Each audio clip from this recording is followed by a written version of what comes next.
positsioon, selle raha koju toon. Balti börs ei toimi, lükkasin pappi Bitcoini. Kuulsin kuskilt juttu, et Bitcoin teeb rallit. Ostsin omale ruttu, enne kui liiga kallis. Hind muudkui kerkis üles ja üles. Jälgisin seda telefonist veebis üles. Tegin lisaostu enne hommikuainet. Peale kella 10 sai tehtud veel teine. Üks rääkis, et see on mul peast ikka püsti hull. Bitcoin on revolutsioon, mille taga töö ja vaev ja higi. Nagu kloriidioon tõmbab ainult plusse ligi. Puudu on kõigest probleem, mille lahendust Bitcoin paremaks teeb. Muus osas kõik on hea ja 100 000 eurot siht saabub õige pea.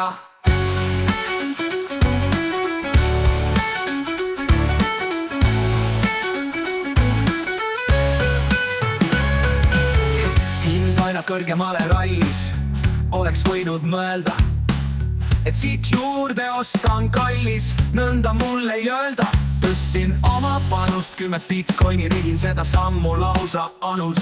Ekspertide hinnasihid, hind jätkas püsti loodis. Liikumist kuu suunas, jälgisin seda voodis ja rääkisin kõigile, kes kuulas.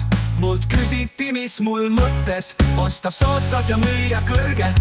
Üsna loogiline nii võttes, kuid plaanis tekkis väike tõrge. Üks rääkis, et see on mul peast ikka püsti hull. Bitcoin on revolutsioon, mille taga töö ja vaev ja higi. Nagu kloriidioon tõmbab ainult plusse ligi. Puudu on kõigest probleem, mille lahendust Bitcoin paremaks teeb. Muus osas kõik on hea ja 100 000 eurot siht saabub õige pea.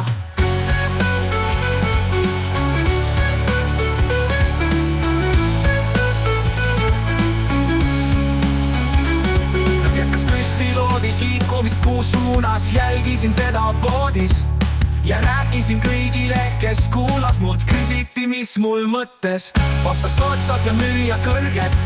Üsna loogiline nii võttes, kuid plaanis tekkis väike tõrge.